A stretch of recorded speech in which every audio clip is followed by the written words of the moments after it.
everyone, welcome to Gardening TLC. I am Michelle, and today we are going to make one more winter project. I actually got called by my church to put together a photo op area that they could use for all the Christmas festivities. So today we're going to make this. How fun is that? So come along as we put this all together. It's going to be totally glorious when we're done.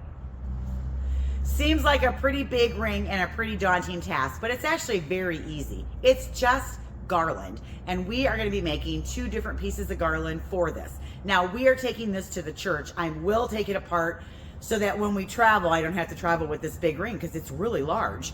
It needed to be big enough that families could stand underneath it and tall people wouldn't hit their head. So we are going to be doing not a really heavy roping because this ring is not that thick. I might have to bring 2 sandbags with me to put on either end of the wreath ring. That way it'll hold it steady in place just in case somebody bumps it. So the height of this ring is 8 feet. So I'm standing in front of it, so it looks a little bit shorter, but it is 8 feet. Let me back up. See, plenty of headroom there for anybody that's tall. And it's 7.5 feet from one end way over there to way over there. I'm only 5'4", so a family could definitely fit underneath this. Now, one of the things that we want to do is we aren't going to make a piece of garland that goes from one end all the way around to the other, because if we do that, it won't fall properly. I have to do it at the top, and then I'll take both pieces and I'll bring one down each side. I will work in the pine cones and the berries after the roping is done, after we put it out. So today we're just going to work on making that roping piece, and let me show you how to do it. We make roping on a machine. So we have this handy dandy machine that we've mounted here, and what it is it's a combination of a thread and a wire. So the 2 of them together is what holds your roping together. This is what keeps the roping thread, and everything gets woven on it. And this wire is what twists all the material onto the thread. Now you can do this by hand, but the roping machine makes it a lot faster. When you have to make as much roping as we do, we'd never get enough made in time for the holidays to be able to sell it if we had to do it all by hand.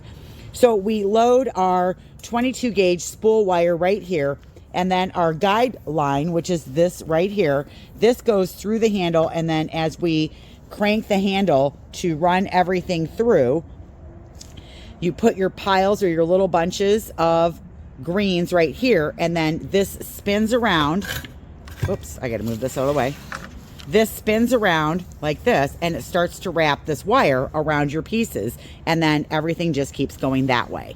All right, so the guide wire is down here. It goes through this little tool right here, and you can see this big gnarly mess of it right here. It's on a spool, but it'll pull it out of there. It won't tangle. So this is the machine that we use to make garland. The trick to making wreaths, garland, any of that is being prepped and ready to go with little bundles that you're going to put into the garland or you're going to put into the wreath. It's actually the same exact thing. A wreath, you're just putting that on a round ring and tightening it down with wire. The garland, you're just doing the bundles and you're putting them in a straight line, and you're using the wire and attaching them to a piece of twine that's a little bit more squirrely. It moves around on you, but it's the same concept as the wreath. So both of them are whatever kind of material that you want to put on them. It's easiest to prep them all first, get your sizes all put together, and then you can assemble and put it together really super fast. Luckily, I had 3 different greens left from all the classes that we did. I have the Fraser fir, which you see on the center of the table here, and a lot of it is the smaller pieces because this is where we held our classrooms, and we probably put out, I don't know, over 200 pots and classes. And so we throw the Fraser fir on the center of the table. It's like the main green that they put in their containers, and then we give them all the other greens and we kind of hand it out to them so that they can blend those in, because all the other greens are a lot more expensive, and the Fraser fir I bring in tonnage. So a lot of the little pieces is what ends up being left in the center, and these are great for roping because I don't want big long giant pieces. I want smaller pieces that I can stack up. So the scraps from the Fraser fir classes are what I'm going to use as one of my greens. I also had a case of Leland cypress left. So here is my Leland cypress, and usually I can get this all season long. I have a case that I can use for this. I have another class that I have to do. This one I'm actually going to the group of people to do the class. I've got it all set up over here to go. I got to go do a class of 24. at one of the car dealerships. I know I've never done one there, but they're going to set it all up. We're going to go teach the class on Saturday. It'll be a lot of fun. All right, but Leland Cypress is one of the other greens that I'm going to use. It's got a longer green to it. It's nice and strappy. It's got a dark color to it. I really like this green. I will break it down and make it smaller. Pretty much all the pieces, 6 to 8 inches long. I also have white pine tips. So I had a case of white pine left, and it's got that nice long needle. So the blend of the 3 of these together, see, 1, 2, and then the Fraser fir, I just got a little piece right here, but see the blend of those 3 together? That's gonna be a nice textural element in the garland. I want it so that it looks like this picture. And as you can see in the picture, it's not crazy thick. So we're gonna find a balance between heavy, thick, and not so thick. How do I do that? Well, that really is, again, it's based all on how thick I make those bundles. If I make those bundles crazy thick, I'm gonna have crazy thick roping. If I make them a little bit thinner, I'll have a lighter, thinner garland. So that's what we're gonna do. So first, we gotta break everything down, prep it, get our piles, and get it ready to go so that we can zip, zip, zip, go through this really quick. Now, if you wanna see how to make this on the twine by hand, it is the same principle. The only difference is the machine is gonna pull it along for me. And if you're doing it by hand on the twine, you're gonna actually pull and go along the twine with your wire. Laura over at Garden Answer probably has 3 different videos on how to make garland over the years and years that she's done it. They are great tutorials if you want to go check those out. She actually just did one. I would highly recommend it. I'm going to make mine on the machine. I have to get this done. I have so many other events coming up. I have 100 people coming tomorrow night for the Christmas walk, so I got to get that all ready, the hot chocolate, and get the seating and everything done for that. I've got to get this class finished setting up, and then just the business of every day, what I've got to get done. So I had to do it on the machine, and it might be fun for you to see how it's done on the machine. Then I still have to go to the church, pack presents, put this up, put all of the garland that I already made on the houses over there. Yeah, so there's a lot to do, so I have to do it on the machine. All right, I got to get going.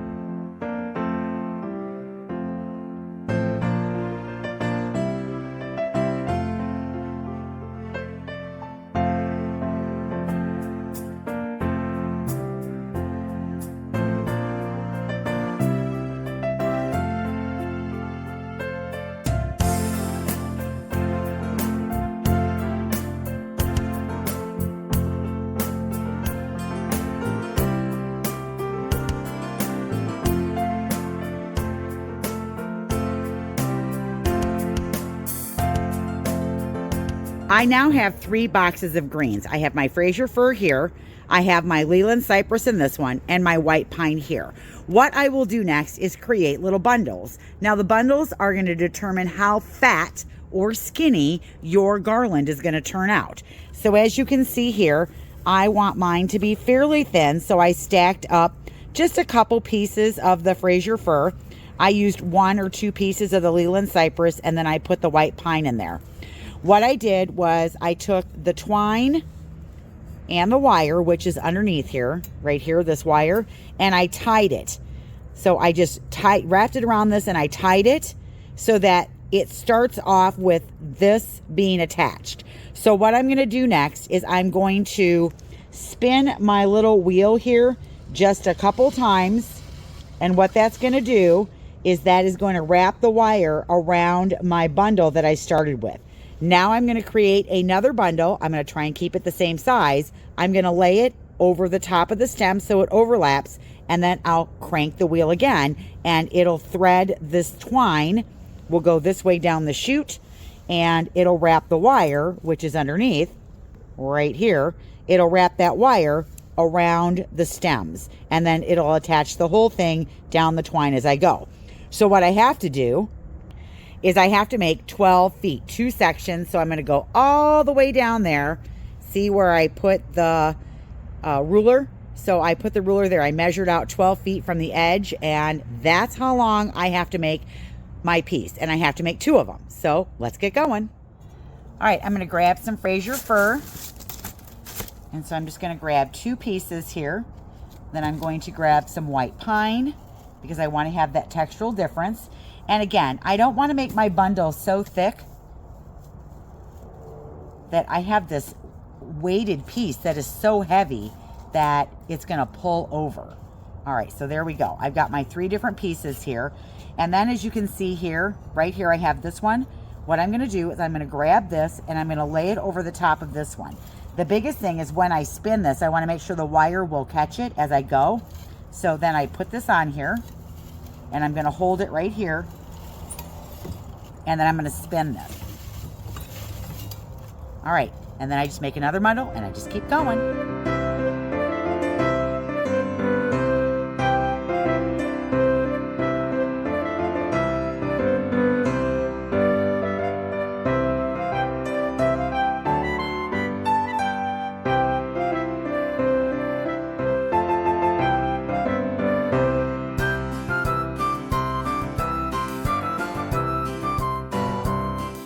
You can see how much product I went through just doing the 12 feet that I just finished. And I did end up having to change my spool of wire in between. So I basically just took all of these pieces off, threaded a new spool of wire on here, and then underneath here, there's a little hole right here where my finger is. And I just pushed the wire up through and then just had it come out this little hole right here.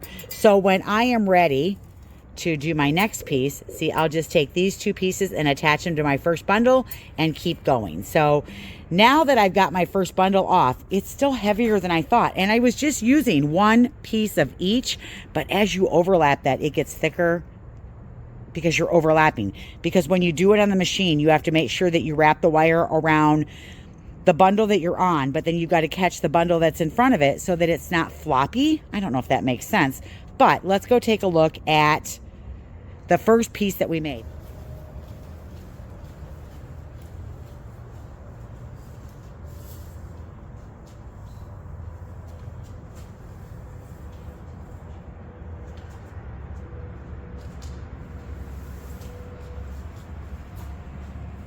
I decided to lay the ring down to attach the roping to it. The roping ended up being pretty heavy.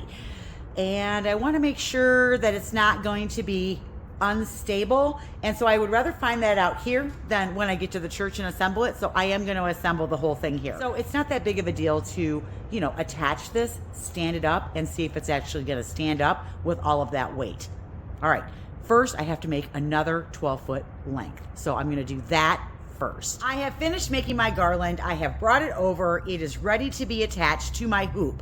Now, I don't know if this is going to stand up, if it's too heavy, or if I need to make different garland. Either way, I'm going to test it here. I'm going to be attaching it with just single wires. I'm going to use 22 gauge, which is the same gauge wire that I used to create the roping. I'm going to attach it at the top, and then I'm going to attach it around the edge of the arch at the top. Then I'm going to stand it up. I'll probably have to go get some help to stand it up. But once we stand it up, then I can attach the rest of it. I want to make sure it hangs properly. It'll also give me a good gauge as to whether or not it's actually going to stand up with the weight of the garland that I made. And if it doesn't, well, that's okay. We'll use this garland on the third house, and I'll make some new garland for this one.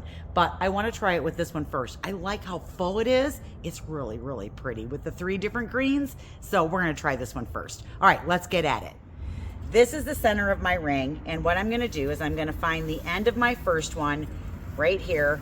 I'm going to put it on here because this is the top. So I'm going to lay it on there, and then I'm going to take my wire and I'm going to attach it to the hoop. And I'm going to twist it as tight as I can on there. And then I'm just going to bend the wire to the back. So where the little, what do they call these things? Wing nuts. Where the wing nuts are, that's going to be the back. All right, so then I'm going to get my second one, and I'm also going to wire this one on. Okay, now I will get some greens to put up at the top to hide this once it's all said and done. I am going to overlap them, and then I'm going to get my wire again, and I'm going to get it on here, and I'm going to pull it nice and tight and wrap it back around. And I'm going to do a third one as well. Now I'm going to attach it in various places along the edge of the hoop. So I've laid these so that all of the greens are going downwards. That's why I did 2 pieces. So I'm going to attach it probably to about right here.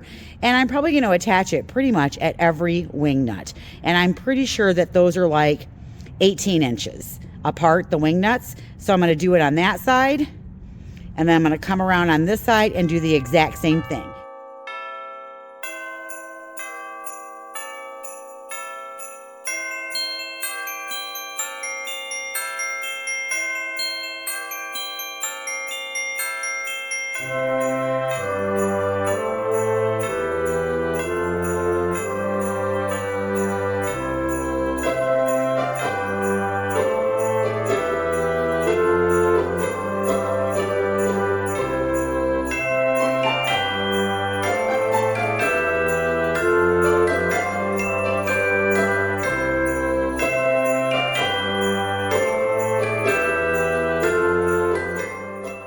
All right, I think it's a successful test. We are going to use this garland on here. I actually have decided now that I am going to make it at the church because I don't want it to move around and transport, and at the church I can secure everything right exactly where I want it, and I don't have to worry about it shifting while I transport it over there, get it out of the truck, carry it in, and then things will start to shift.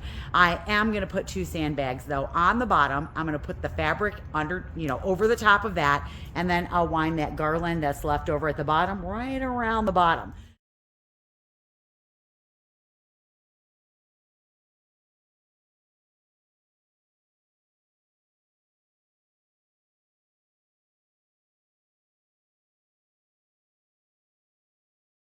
All right, I'm ready to go. I just have to load it up. I've got my 2 pieces of garland. I've broken down the hoop. I've got my 2 bricks for weight. I've got a box of pine cones, a box of berries, my wires, my cutters, and a little step ladder because I'm too short to get up to the top of that 8 feet. I just have to grab some extra greens, throw them in a box, and I'm ready to go. Well, I got to load it up.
Well, it's still snowing. We got more snow last night, about 2 more inches. So we got to go plow the lot, and then we've got to go over to the church and get our hoop set up.